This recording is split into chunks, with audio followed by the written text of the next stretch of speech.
Sugatan ng isang lalaki matapos umanong tumalon mula sa sinasakyang jeep sa Commonwealth Avenue sa Quezon City.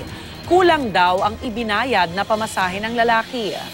Naritong report ni Athena Imperial. Hindi makagulapay ang lalaking ito matapos tumalon sa sinasakyang jeep at magpagulong-gulong sa bahagi ng Commonwealth Avenue sa Quezon City alas 12 ng hating gabi. Idinaing ng biktimang si Jordan Blanco ang pagsakit ng kanyang ulo matapos mabagok sa kalsada. Bakit ka nalaglag? Maalala. Ang mga volunteer ng Quezon City na nagbabantay noon malapit sa pinangyarihan ng aksidente, agad na sumaklolo. Ano lang po yun, nakita po namin yung lalaki pagulong-gulong na hindi po namin nakitang eksakto na nalaglag sa jeep.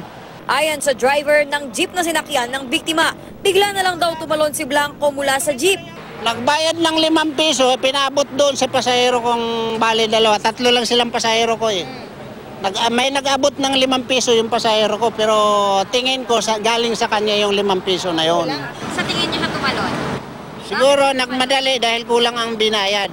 Pero ayon sa mga volunteer na sumaklolo, iba raw ang kwento ng taxi driver na humabol sa jeep para pahintuin ito dahil sa aksidente. May lumapit sa amin taxi driver na nagsabi na nahulog nga daw.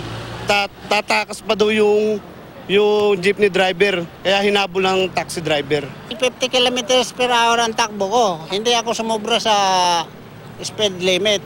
Basta nakita ko na lang, sinabihan ako ng taxi driver, may nalaglag nga pasahero mo, saka ako umatras. Agad dinala sa East Avenue Medical Center si Blanco para mabigyan ng atensyong medikal. Ayon sa tala ng MMDA, mula noong October 1, hindi bababa sa 20 ang naaksidente na sa kahabaan ng Commonwealth Avenue. Iba yung pag-iingat ang payo ng mga otoridad sa mga motorista at pasahero para makaiwas sa aksidente. Para sa unang balita, Athena Imperial reporting.